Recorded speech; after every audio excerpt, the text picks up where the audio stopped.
You ever think you've seen it all in the rap game and then boom, a story drops that flips the entire industry upside down? Yeah, this one, it's different. Because after months of silence, speculation, and social media whispering, Gucci Mane has finally broken his silence. And what he said has sent shockwaves across hip-hop. We're talking betrayal, money, loyalty, and something way deeper than just a robbery. See, it all started when fans began picking up on Gucci's strange behavior online. Subtle tweets, deleted posts, cold silence whenever Pooh Shiesty's name came up, but nothing prepared us for what leaked just 2 nights ago. New footage, allegedly from a security cam in Miami, shows Pooh Shiesty, or someone who looks exactly like him, walking out of a luxury condo with a duffel bag fans believe belonged to Gucci. A duffel stuffed with watches, cash, and something even more valuable. And y'all already know once the footage hit the blogs, it was over. Instagram comments exploded. Twitter went into meltdown. People screaming Shiesty robbed the WAP, but the real explosion came last night when Gucci Mane posted a chilling video to his story. No caption, no filters, just him saying, "They say watch the ops, but it's the ones you feed that bite hardest." Fans are shook. Was that a direct shot at Pooh? Was this about that bag? Is this beef about to go from subliminals to something way more real? We about to break it all down, the history, the betrayal, the bag, and most importantly, the revenge. Because when Gucci Mane responds, he don't do sneak disses, he drops BOMBS. Stay locked in, this story is just getting started. It all started months before the internet even caught wind. Behind the scenes, tension had been bubbling, silent but deadly, like a bomb with no timer. You didn't know when it was gonna blow, but when it did, the whole world would feel it. And now it has. Gucci Mane, the 1017 boss, the Atlanta trap legend, the man who mentored and co-signed some of the rawest talent in the South, had gone radio silent on one of his biggest proteges, Pooh Shiesty. At first, people thought it was just the usual industry drift. You know how it goes, label politics, creative differences, maybe the streets caught up, maybe Pooh's prison time made things awkward. But Gucci, he kept it cool. He kept it classy until now, because let's rewind for a second. Before Pooh got locked up, he was Gucci's golden boy. That man had the streets buzzing. Every club, every car, every trap house was playing Back in Blood. It wasn't just a hit, it was an anthem. And Gucci, he was standing right behind Pooh like a proud father, smiling in interviews, promoting him on every platform, even fighting legal battles to make sure his young bull stayed afloat. But then things started to get weird. Gucci stopped mentioning Shiesty, the 1017 Instagram stopped posting throwbacks. Gucci dropped a compilation tape, no Pooh, no shoutout, not even a free Shiesty. Fans noticed. The whispers began. "Something don't feel right," one fan posted under Gucci's story. "He moving like he hurts." Another fan chimed in, "That man don't look betrayed by an enemy, he looked betrayed by family." Then came the real twist, a leak. Someone anonymous dropped a clip to a gossip blog known for breaking messy rap stories. The clip was grainy, time-stamped months back. In it, you could see a man resembling Pooh walking into a Miami condo that was later confirmed to be rented by Gucci. Security cam, low angle, 30 minutes later, he walked out with a black duffel bag and didn't look back. The blog didn't say much, just posted the video with the caption, "What's in the bag, Pooh?" The comment section blew up. People were analyzing every frame like it was a crime scene. "That's Gucci's bag, I seen him with that in an old video," one fan commented. Others started posting side-by-side comparisons of Shiesty's walk, his clothes, his shoes. It was like a Reddit investigation happening in real time. Still, Gucci said nothing. No tweets, no subtweets, no IG posts, just silence. Until the night of January 18th. Gucci posted a video to his story, no beat, no background music, no ice, no filters, just him, staring at the camera like he was looking straight through it. And then he said it.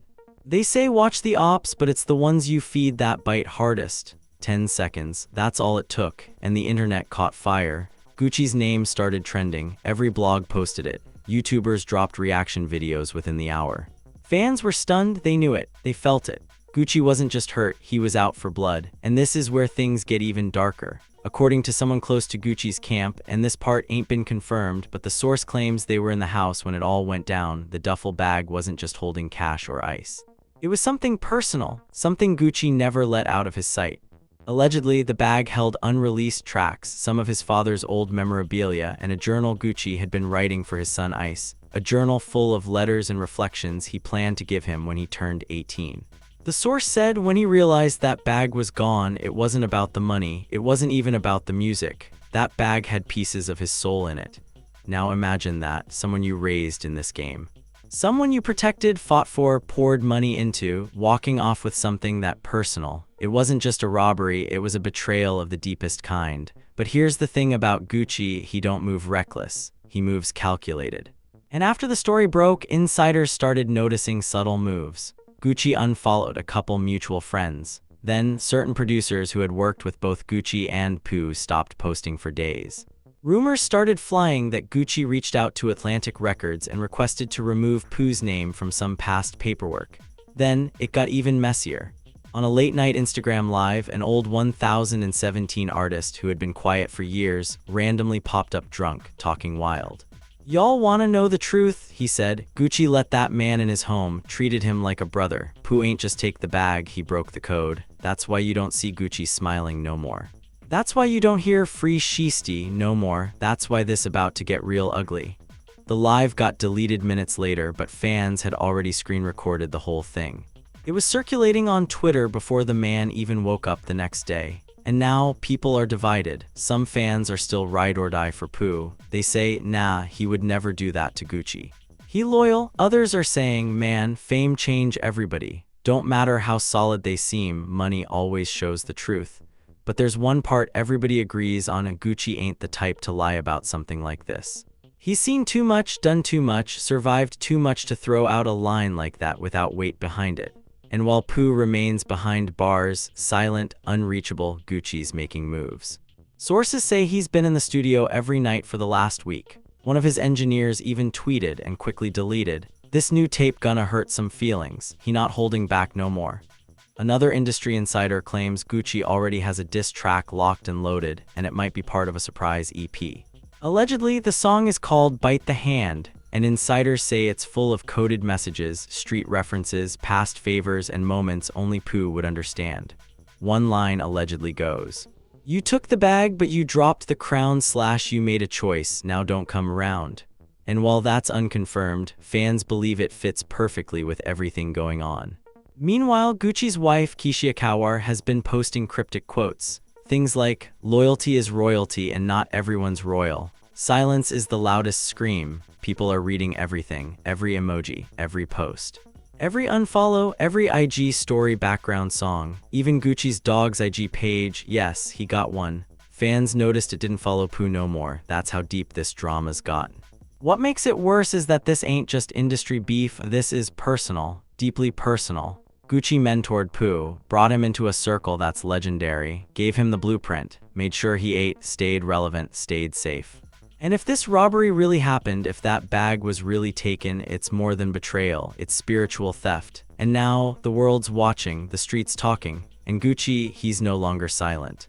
They say when the trap king speaks, the whole South listens. And from the look of things, this ain't even the beginning. Because if you think Gucci's done talking, you're wrong, dead wrong. He just loaded the first bullet. And he's aiming straight at the heart of the one man he thought would never turn on him. Now the only question is, will Pooh respond from behind bars, or will this all explode before he even gets out? Stay tuned. Because what's coming next ain't gonna be pretty. The internet hadn't even cooled down from the fire Gucci's message started, and already things were spiraling out of control. Rap blogs were dissecting every second of that video clip. Fan theories were flying faster than ever. Reddit threads turned into full-on investigations, and people who never paid attention to Gucci Mane or Pooh Shiesty before were now suddenly obsessed. But behind the scenes, the energy was 10 times heavier. Gucci wasn't just angry, he was betrayed. He wasn't just calling out Pooh. He was calling out the entire system that allowed something like this to go down right under his nose. Because this wasn't just one man taking a bag, this was a circle of trust shattered. This was a kingdom shaking. And in the shadows, more details started surfacing. An anonymous tipster, someone who allegedly worked for the building where the Miami condo was located, came forward in a DM to a small underground blog.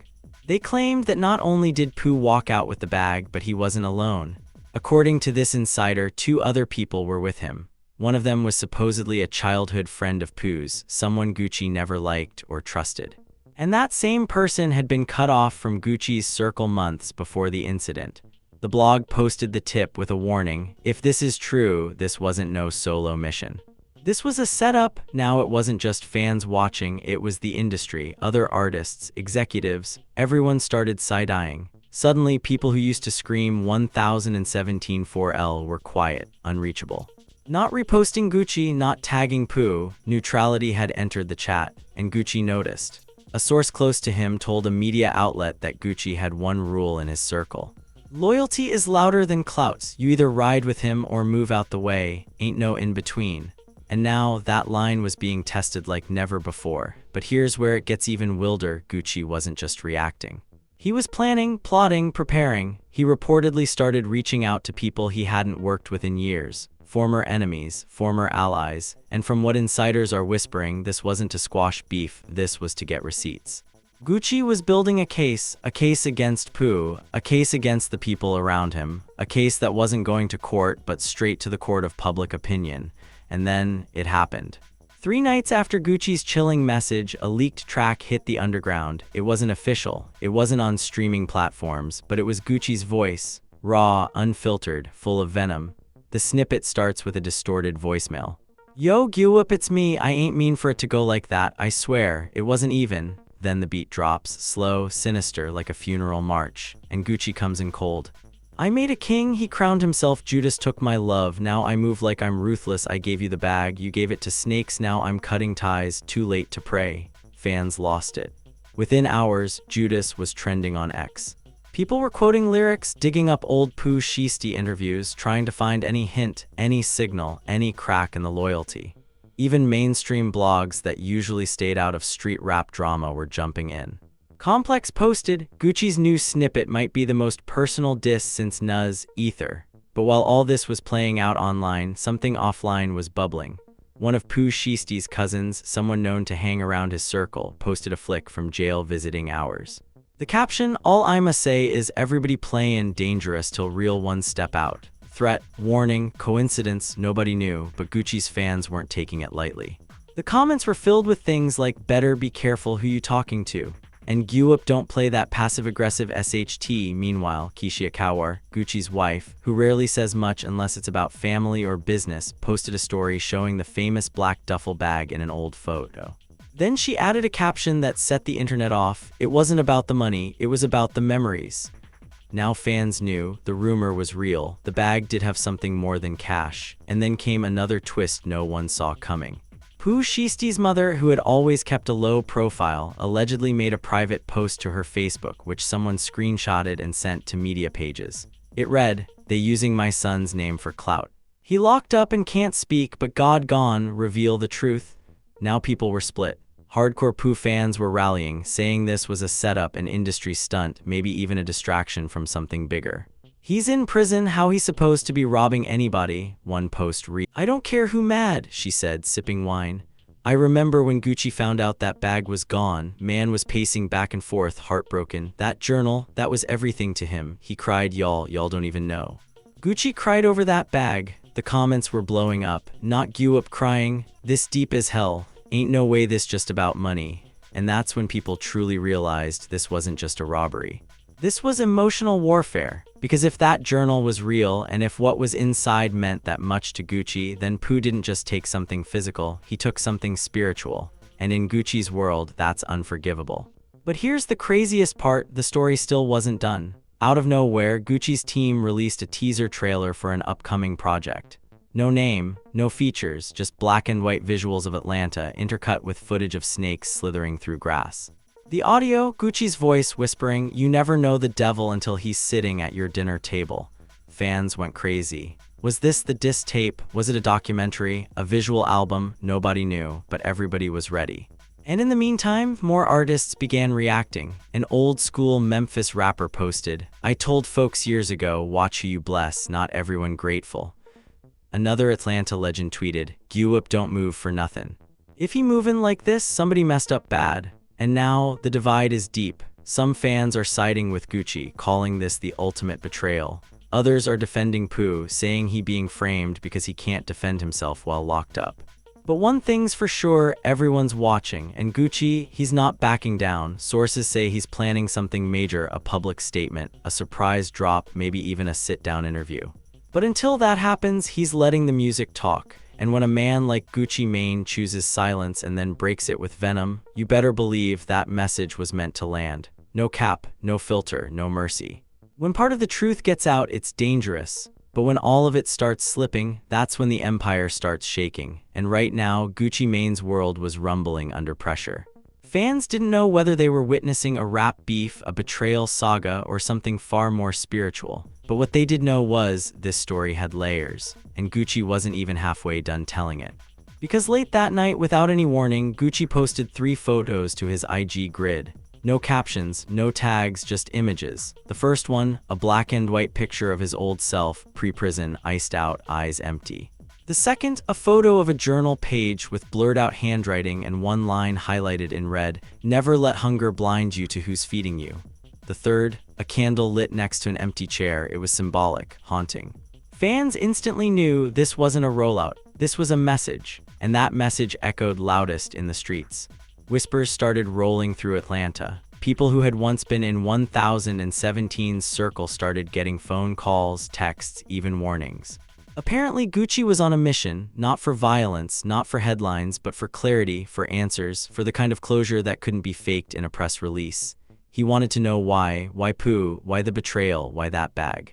But the answers weren't coming, only more silence, only more confusion. And that's when the narrative started to shift from betrayal to conspiracy.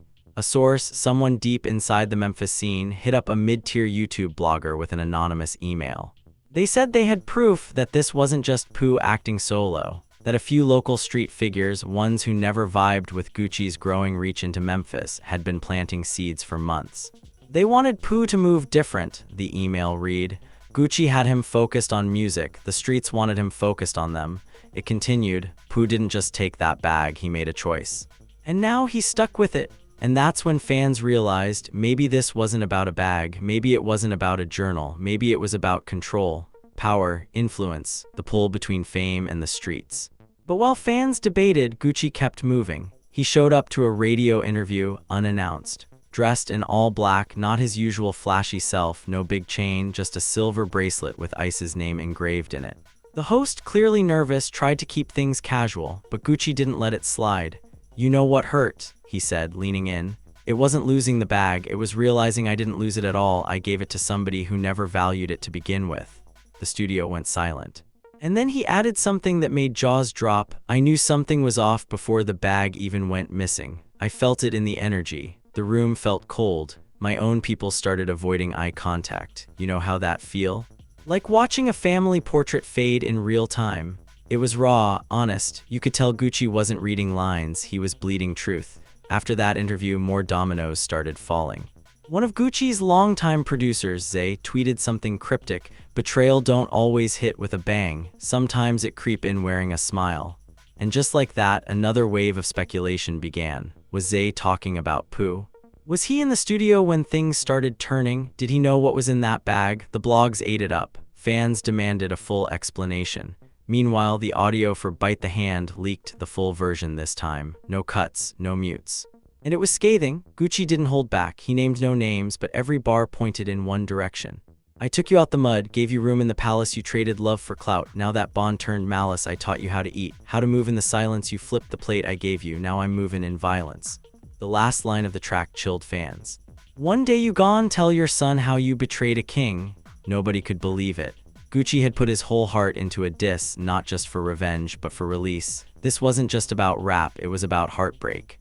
And fans couldn't look away, but while the world focused on Gucci's pain, something unexpected happened. A burner account popped up. The handle, @PoohTellsItAll, it only had one post. A blurry screenshot of a note typed on an iPhone. It read, "Y'all don't know the half, don't believe everything that shine. I ain't never took what wasn't mine, the truth coming soon." The post went viral in under 10 minutes.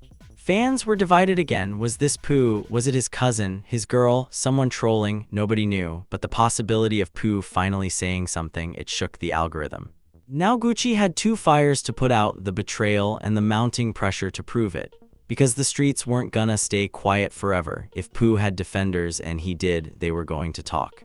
And once they started talking, this thing could explode. Gucci knew, that's why he started tightening his circle. Sources say he canceled all outside sessions, shut down all features, pulled his entire roster into a private compound outside Atlanta. He wants to know who's solid, one insider said. He's watching everybody. This ain't just about Pooh anymore. It's about cleaning house. Meanwhile, Gucci's son Ice, the one that journal was meant for, became part of the narrative. A fan posted an old photo of Gucci reading to him. The caption? "Imagine writing your legacy for your son and someone you trusted stole it." It went viral. Celebs started reposting it. Even non-hip-hop figures chimed in. One influencer wrote, "This isn't just a rap beef. This is a black father grieving the loss of something sacred." That's when things hit a whole new emotional level. Suddenly, fans weren't just watching for drama, they were invested, they felt it. They saw Gucci not just as an artist, but as a man who had opened his heart and been shattered. And the industry noticed. Streaming numbers for Gucci's catalog soared. Bite the Hand became the most searched track of the week, even without an official release. Major outlets started calling him the voice of loyalty. Memes exploded. TikToks analyzed lyrics. People recreated the leaked verse and added skits. One TikTok portraying a young artist getting betrayed by his protege hit 2 million likes in 24 hours. But through it all, Gucci stayed eerily calm. His next post was a picture of a snake shedding its skin. Caption, "Pain peels back the fake." And in the background of that photo, barely visible, fans noticed something. We watched Gucci go from one of the most feared men in hip-hop to a father, a mentor, a businessman. He gave Pooh everything: platform, protection, promotion, and in return, got robbed of something far more valuable than money. He got robbed of peace.